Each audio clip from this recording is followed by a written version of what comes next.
Hello and welcome to the SportsGrad podcast. My name is Ryan Walker and with me, as usual, is the product master, Ruben Williams. How are you, mate? G'day, Ryan. I'm very well, thank you. It's a pleasure, as always, to be chatting with you. The Paralympics are kicking off tomorrow morning, and I cannot wait. We've got one of the superstars of the pool joining us today, which is unbelievable. Yes, mate. Matt Levy is joining us. I must say, it's been a bit weird without the Olympics on. I got into a real rhythm there. Yeah. So I'm excited for the Paralympics to start. Just feels like gap in my life, you know. That's right. It was being filled, and it went. So it gives you an excuse to have the TV on all day. Well, yeah. I think that's probably fair. I think a lot of Zoom calls, you saw people doing these ones with their eyes. There's always maybe a TV in the background. Well, certainly me when the swimming was on, I was not good.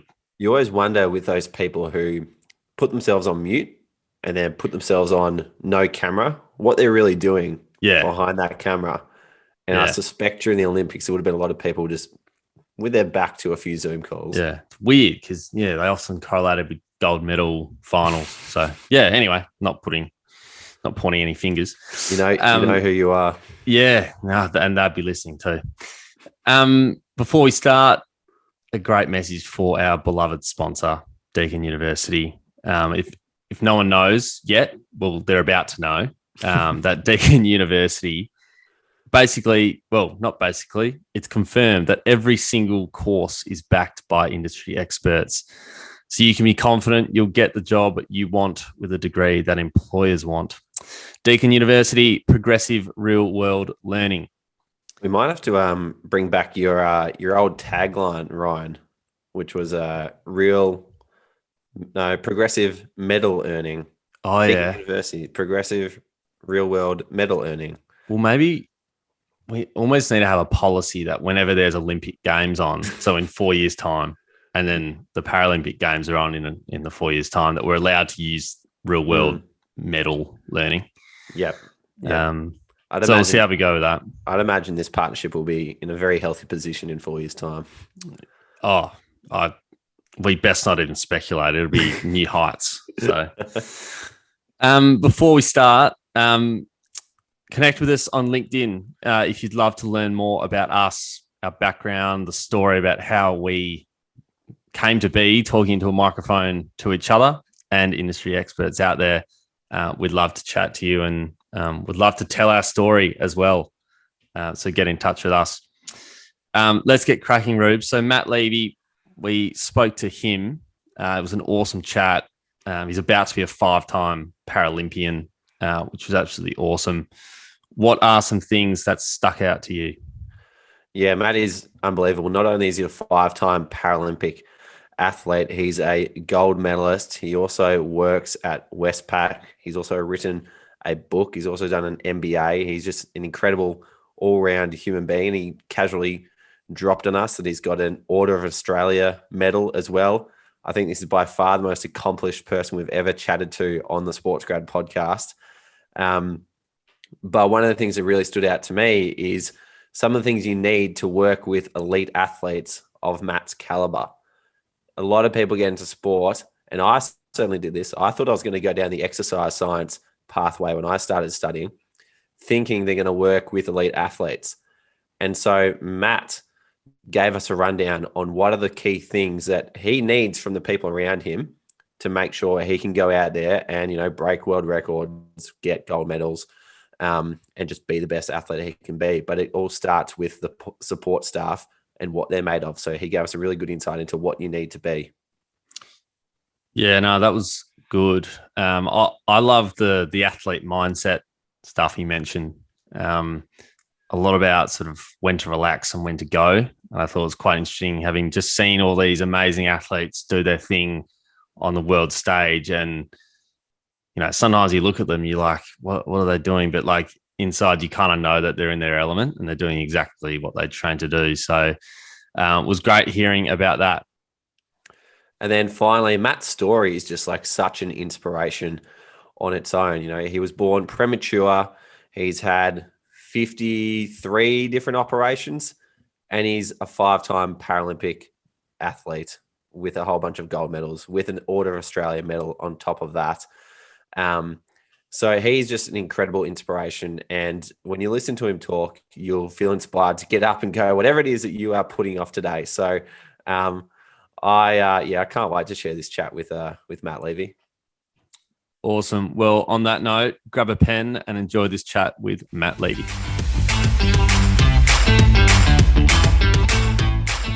Matt, welcome to the SportsGrad podcast.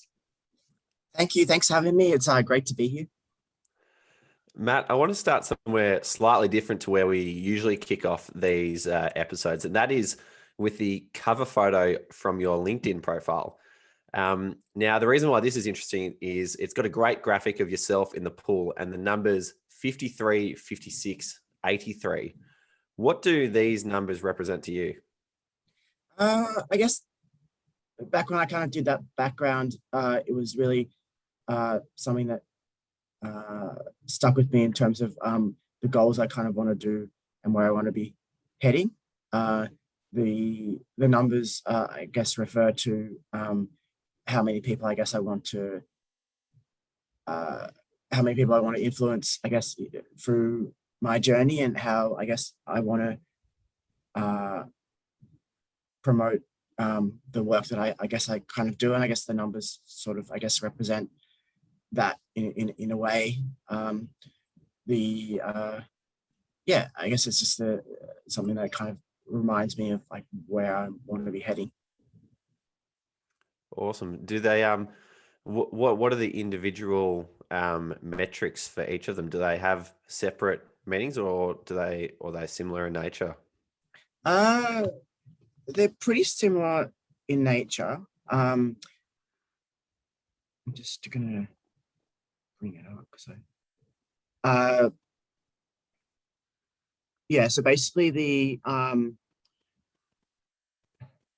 they're pretty similar in nature, just going really towards how I want to, I guess, convey my message and what I want to do. And I guess the 53 is really to typifies, I guess, the amount of operations that I've had. The 56, I guess, really refers to the amount of hours I guess I spend in the pool and that kind of thing. And then the 83, that really refers to I guess the journey that I want to get to. I think that really, at the end of the day, I think the 83 it really means 83,000. So I guess it's the amount of the reach I guess I want to reach in terms of the exposure. I couldn't fit the number of zeros in that background. But yeah, so it was really, I guess, something that when I kind of did that background, I kind of wanted to kind of have some kind of meaning attached to it. Awesome. Yeah, I can see why you can't fit the 3 extra zeros on there. It would look a little bit funny. Yeah. Matt, you were born premature with cerebral palsy, and you've had 53 operations, as you mentioned. Talk to us about some of the hardship that you've had to overcome, and what have you learned from all of that? Yeah, I guess. I've had, obviously, I was born pretty early. I've got cerebral palsy and vision impaired, and I guess it's pretty tough goings. But I think what I've kind of learned throughout that time is that we are given a lot of things in life. Everyone's given, I guess, an opportunity to make the most of what they've got. We don't, I guess, have the luxury of choosing what the beginning is, but we can certainly write our own stories and write our own message throughout our lives. And I think what I've really learned is that we can all take opportunities for granted, and it's really about taking each opportunity as they come and not taking them for granted, but really kind of understanding that you never really know when that opportunity won't be there. And just to, I guess, try and be the best version of yourself you can be, whatever that may be. And it's we all, I guess, start with something. And yeah, it's just really about what we learn along the way that I guess makes us who we are. Matt, that's a terrific mindset. Were you born with that sort of mindset, or did that take time to develop? I think for me, I guess it took time to develop through experiences, through learning, through, I guess, what I've kind of gone through. And I think it really started, I guess, probably with my parents and I guess the upbringing as well, to really kind of instill those values and beliefs, I guess, in me. And then I guess through those values and beliefs that I learned really early on, it kind of helped shape those experiences by, I guess, not giving up when the chips were down, not I guess rolling over and turning off the alarm when I want to go swimming training. All those kind of, I guess, early life lessons, I guess, that you learn, I guess, has really helped me throughout that journey and to understand, I guess, what it really means to be successful. Fantastic. I want to learn more about your career as a professional athlete and an elite swimmer. Can you tell us about some of the different events that you compete in? And you're going for your 5th Olympic Games, if I'm not mistaken? 5th Paralympic Games, but it would be nice to go to Olympics. Yes, I guess I've done, I guess, many events, Paralympics, World Championships, Commonwealth Games. I compete across a range of different disciplines, 50 freestyle, 100 freestyle, 400 freestyle sometimes, 200 individual medley, 50 butterfly, and relays as well. So I've got usually a pretty big program. This time around for the games in Tokyo, I've got 3 events. So I'll be competing in the 4x100 freestyle relay, 100 breaststroke individual, and 50 breaststroke, 50 freestyle individual events. But over my career, I've done probably everything bar backstroke, I think, in my time.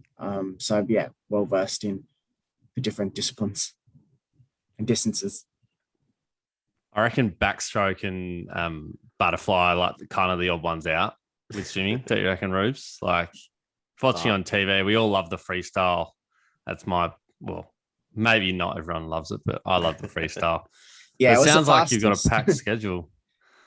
Yeah. This time around, I think it's day 5, 6, or day 4, 6, and 7.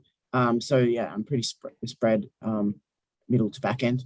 But yeah, it'd be really great to, I guess, get out over there and compete. And no matter how old or young you are, you always love to compete for your country and kind of compete with the best in the world. It should be pretty exciting. And can you tell us a bit about some of the achievements that you've had in the past? Yeah, so I won my first gold medal in 2008 Beijing Paralympics as part of the 4x100 medley relay, which is pretty cool. And yeah, you never forget your first. I'd say a Paralympic gold medal is very cool. You don't have to play that down. A bit cool, yeah. I guess to hear your national anthem being played is pretty amazing. Like you never forget that moment. And from an individual perspective, I've won in London, I won a gold, a silver, and 3 bronze, which is pretty cool. Rio, I won a bronze in the 200 medley relay, and I won a few World Championships medals and a Commonwealth Games gold in Gold Coast Commonwealth Games in 2018, and I've been awarded a OAM Order of Australia medal in 2014.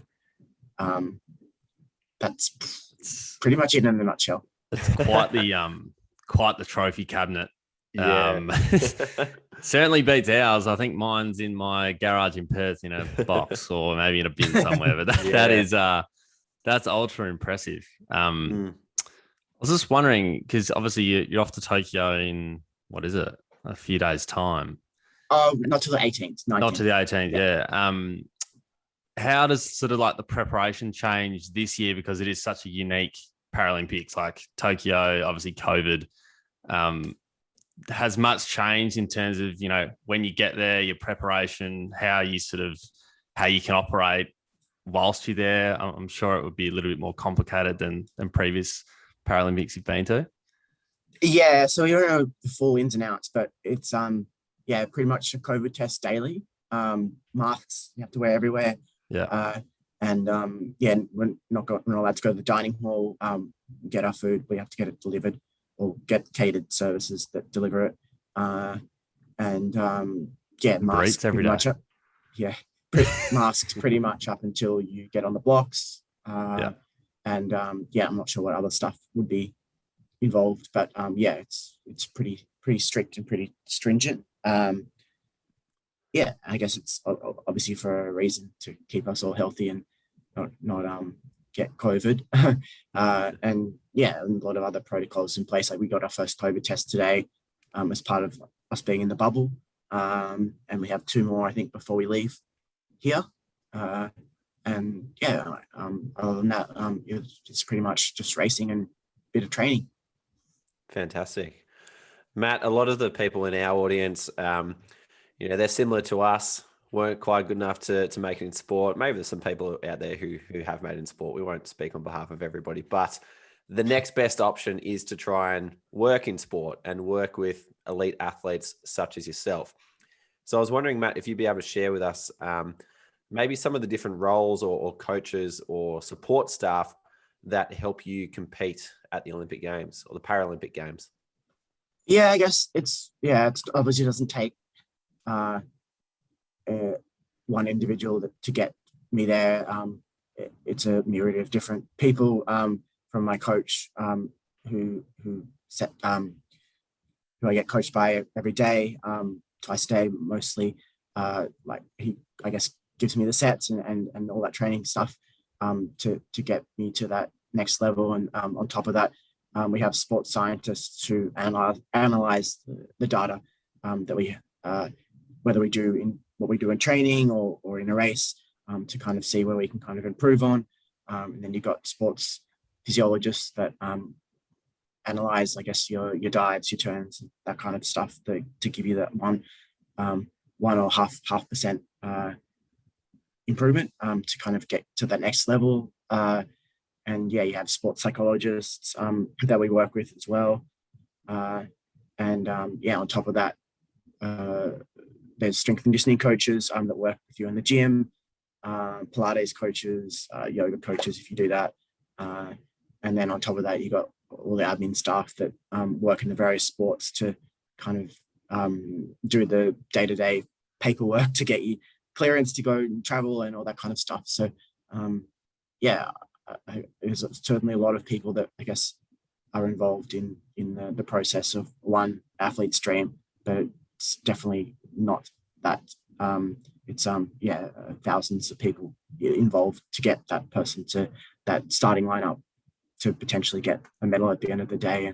And I think that's a pretty good summary of, I guess, what's involved from an elite athlete perspective. There's a lot of myriad of different people involved, from the people directly involved to the people indirectly involved. But at the end of the day, it's a team effort. Can you identify some of the key skills or qualities that, you know, the people around you, the staff that make this all happen, make them really important members of the team? I guess communication is one thing. Empathy and having a understanding of the athlete's journey is probably not probably another thing. I think they're probably the 3 key skill sets, I guess, that I can kind of think of that make those people important and I guess make what they do pretty up there with helping the athlete get to that starting lineup. I think the job aside, they need to have, I guess, those 3 attributes to allow them to sometimes step back and take a breath and to understand that it's our journey at the end of the day, and sometimes they need to tweak, I guess, what they do to help that athlete get to that next level. And I guess they're experts at what they do. They're experts at the job that they do, but they need to have, I guess, understanding of the journey that athletes going on, and I guess a bit of empathy and humility as well. I think that empathy piece is one of the reasons why you see so many elite athletes end up working back in the sport, and why they get those positions, because they've been there before. Yeah. And I've had conversations with students before who have said things like, to get a job in sport, you have to have been an athlete, which isn't entirely true. But no, definitely not. no. But I had this conversation with Jenny Screen in 2017, who is a basketballer, part of the Opals in Beijing, silver medalist. And she is now an exercise physiologist and strength and conditioning coach. And she said a similar thing, in that, you don't have to have been a professional athlete to work in sport. But in saying that, she's been there, she's had that own experience. She understands what the athletes are going through, so she can be mindful of the different considerations that come up when you're working with an athlete. So that empathy piece for the athlete seems to be such a critical piece to work on, if you don't come from an elite background yourself. Yeah, I guess it's at the end of the day, so a lot of the time athletes know, I guess, well, they, your body, how you can kind of get yourself to that next level. It's really about those people, I guess, involved in that journey are more there to give you, I guess, tools and give you different stuff that potentially you might not know of previously. And I guess the athletes have got to that stage at some point because they're skillful and, I guess, had the skills and the knowledge previously. So it's really, I guess, up to the people that they have in their inner circle that to get them, I guess, to that next level. And you really should lean on the athletes a lot for to understand, I guess, what their journey is and how they can kind of improve to the best of their ability, I guess. Matt, one of the other things that comes up in commentary a fair bit is the athlete's mindset. When you hear the term athlete's mindset, what are some of the components of it that you think are critical for high performance? I guess part of the athlete mindset is being driven, is being able to understand, I guess, where to push and where to relax. And I think part of being an athlete is, one, you need to, I guess, know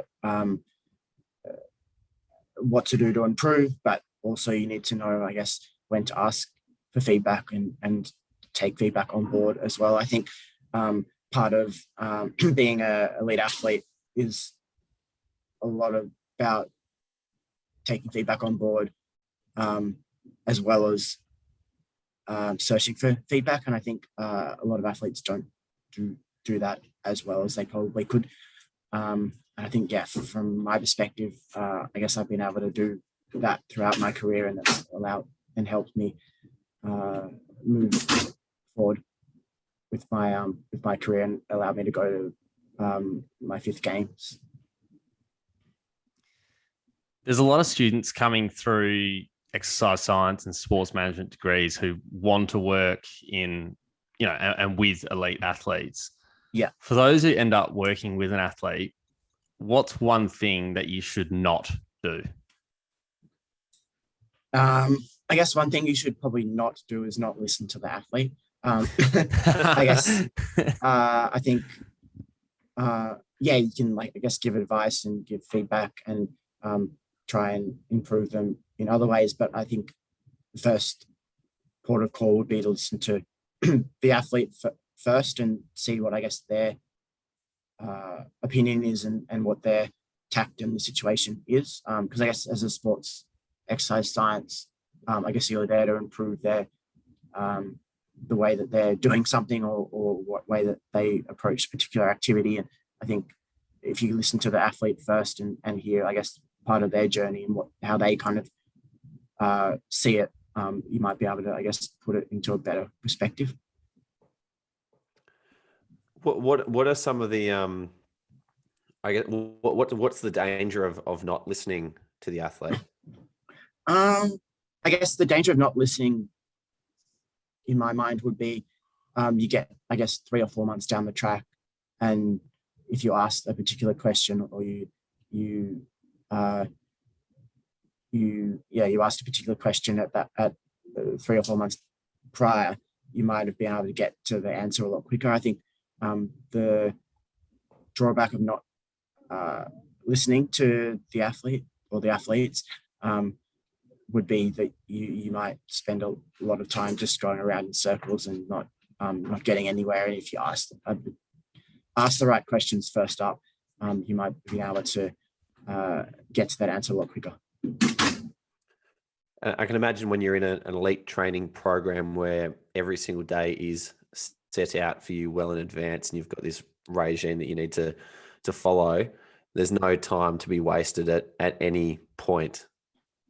Yeah, it's definitely I guess you only have so many seconds in the day, and it's not to be wasted. And we've been lucky, I guess, to get an extra year for training for an Olympics or Paralympic Games, but that doesn't happen every cycle. And to be able to, I guess, improve like that 1% each session is very difficult. And it's I guess up to the whole team that you have around you to get you there, not just 1 or 2 individuals or that one person.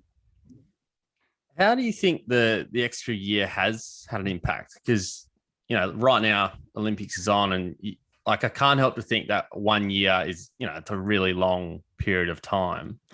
Do you reckon that is more detrimental to someone, or is it more of a benefit to all of them to probably perform better than they would have if they only had 4 years to prepare? I think it depends on where you are on the scale. Like if you're towards the end of your career, it's pretty tough because gives like the young ones about 12 more months to train, and they wouldn't have been around that previous year. But then if you're an up and comer and going into your second games, for example, it's probably to your benefit to have an extra year. But for someone like me, that's towards the end of their career, to hang on for another 12 months as opposed to it being there last year is a bit of a different kettle of fish. So it's certainly interesting. And a lot of people that have won medals even just recently, the first week of the Olympics, people had never really heard of because they weren't around when the last major meet was, which was 2019. So it's difficult, and it depends on where you are in the spectrum of your athletic career. And so have you found it quite tough this last year personally? Just more from my own mental perspective, not like trying to have in my mind like whether I can do it still or whether I can hang on or that kind of stuff. But it's certainly tricky. Like your body's not getting any younger, and I guess recovery takes a lot longer from that perspective. So this is going back to Rio 2016, but I can imagine, racing Kyle Chalmers as a 17-year-old compared to as an 18-year-old would have been a very different prospect. Obviously, he won that gold medal when he turned 18. So there would have been a few people, as you mentioned, benefiting from an extra year's maturity. Like him as a 17-year-old, I don't think he even made an Australian team in an individual event. So definitely a year definitely helps. Ryan, you might remember this way back when we were both at Cricket Australia together. Drew Ginn was one of the executive general managers, part of the awesome foursome, gold medalist, rowing quad. And he spoke a bit about the training cycle for an Olympics and how their training programs are planning, for games, not only 4 years out, but 8 years out, 12 years out. Matt, I was wondering if you could give us a bit of an insight into the Olympic cycle and how you start to prepare, and how perhaps you've been managed in the past to prepare for Olympic Games, not only 4 years out, but 8 years out, and what sort of implications that can have for people who are thinking about their career in other areas? Yeah, I think for me, I guess I kind of focus on each cycle as they come. So after one game finishes, I kind of focus on the next, and vice versa. And I think it's really important to break it down. Like, yeah, you have once you realize that you want to have a goal of going to Tokyo or Paris or whatever it may be, that's all great and well to have, I guess, that goal, but it's good to break it down as well, and to like, so next year there's World Championships and Commonwealth Games, and breaking it down to smaller bite-sized chunks to kind of keep yourself motivated. Because I guess having that one goal of Olympics for 4 years or 5 years in this case is very draining mentally. So to see, I guess, improvement in yourself, you need to, I guess, break it down to really kind of understand that where you need to improve on to get to the end goal, which would potentially be a medal at the end of the day. So yeah, it's really important to look at it with a glass half full, and yeah, know that the goal is there, but to break it down into World Championships, Commonwealth Games, and nationals, and all the small meets in between to kind of see improvement. Nice. Yeah, I can't imagine planning for something so far. It'd be hard to sort of see the end result, but I can almost guarantee, and as you've experienced the success that you get off the back of planning for something so far out would be so much better than just doing something quickly. So yeah, kudos to you. That would be amazing. Matt, another thing, another issue sort of students face is time management. And we speak about time management a lot on the podcast because, it is so key to success these days. You've had many different roles, from working at Westpac Bank to writing your own book to representing Australia at a 5th Paralympic Games. How do you manage your time effectively so that you're able to operate at the highest level in everything that you're doing? Yeah, it's pretty tricky. It's really about, I guess, prioritizing and really working out where your priorities lie. And yeah, it's really about, I guess, on a daily basis, I guess, knowing what you're doing and where you're going and how you're going to, I guess, get there. Because yeah, it's tricky sometimes to have, I guess, a lot on, but it's certainly doable with like 24 hours in a day. But yeah, it's just really about remembering what's, trying to kind of prioritize what you're doing and what needs to be put on hold and what needs to be, I guess, done then and there. And it's certainly tricky. What sort of tools or planners or systems do you use to keep on top of your time? Because I imagine you've probably got, a work calendar, and you've probably got a schedule from your swimming coach as well. And you've probably got personal stuff as well to fit in between. What sort of things do you use to keep it all condensed? Yeah, I guess I use a calendar, and I just make sure that I've color coded things and making sure that I've got, I know what I'm doing when I'm doing it. And yeah, I guess I know when I'm training, that's usually pretty standard. And then it's just really about fitting everything in between, and not overloading myself. And I guess when I was doing an MBA, it was really about making sure that the team knew when I was here, when I wasn't here, when I was at training and not at training, and that kind of thing. So it's also making people aware of what you're doing and when you're doing it, and having open and honest communication, I think, is important as well. Not so much, it's as important, I guess, as the time management side of things, but I think it's important to be open and transparent to the people that you're communicating with as well as, I guess, knowing your own schedule. Unreal. And finally, Matt, most of us will never get to experience this, but can you describe the feeling when you're walking into the stadium at the opening ceremony of a Paralympic Games, wearing the green and gold? What's it like? Well, I've never done that, so I wouldn't know. because we don't go to the opening ceremony because the swimming's too close to the games. Oh, really? Yeah. There you So, go. but I can, yeah. Never Closing been. ceremony? Yeah. It's a little bit different though. You're kind of over it by then.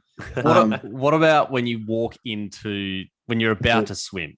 Yeah. You're walking out. I've seen a video on your LinkedIn of you walking out about to swim.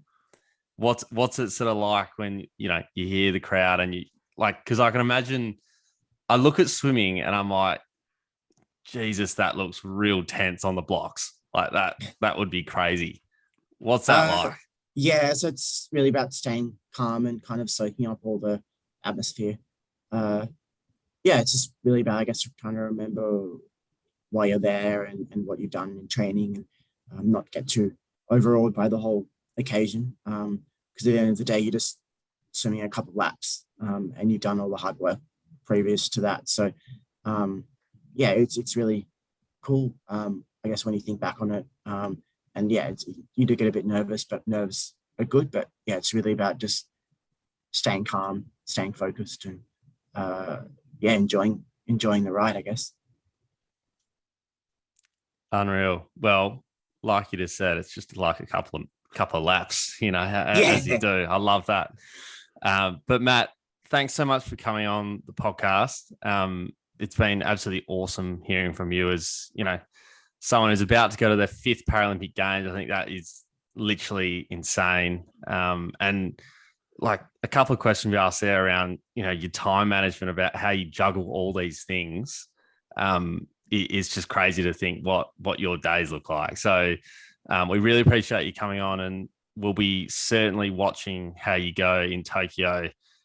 You've definitely obviously got us 2 fans that'll be cheering on you hard right now. So thanks again for coming on, and good luck again. No worries. Thanks for having me.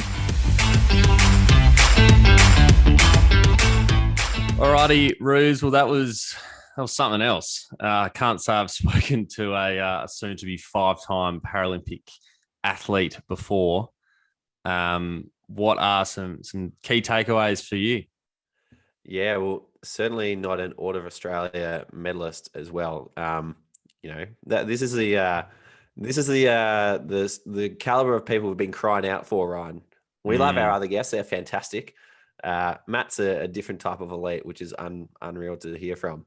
But no doubt right now he'll be resting up for his first event. He mentioned he doesn't go to the opening ceremony, which is kicking off tomorrow. So he'll be wrapped up in cotton wool gunneries for his first event. But for me, that was just like an incredible inspiration. Like, I'm inspired right now to go out and run, 20 kilometers after hearing what he's been through.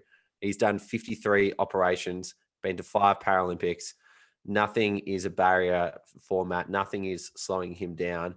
And it kind of just makes me feel like, all my little problems are completely insignificant, and that the reasons why I'm not doing them are, pretty, minuscule compared to what Matt has had to overcome and what he's achieved in the process. So, Ryan, for me, I'm ready to run through a brick wall after chatting to Matt.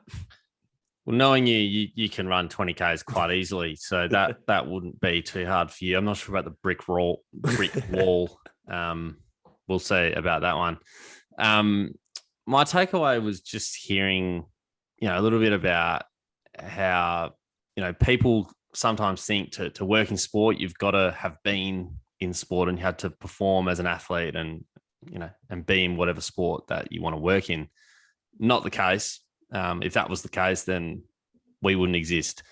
But Matt sort of spoke about how, if you want to get into that area of sport, you want to, work with athletes, you got to find a way to understand them. So my takeaway would be, if you are interested in working directly with athletes in whatever sport it might be, find a way to understand them, understand their story, speak to them about what their day-to-day looks like. What are the issues that they face? What are the challenges when they're, with people and people working in that sport with them? Because that's the only real way you're going to understand what you're getting into. So yeah, I think find the time to connect with an athlete, speak to them about what they do and how you can support them. And that'll give you a great insight. Yeah, that empathy piece is so important. We've just seen a couple of really key sports people in the world be celebrated for speaking out about what they're currently going through. I'm talking about Simone Biles, who stepped out of the Olympics momentarily, and Naomi Osaka, who pulled out of the was it the French Open?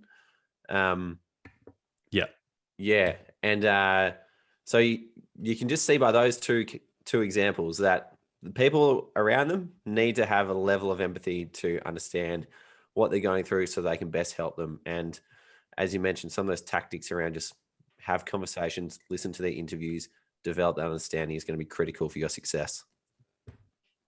Absolutely. Well, that's us done. Thanks for listening. Find us on LinkedIn if you want to chat about anything that we spoke about in this podcast or any podcast prior, or if you just want to chat about what we're doing Sunday, or maybe you want to understand what Ruben's coffee order is, or whatever it is, get in touch with us. We'd love to chat. So we'll see you next time.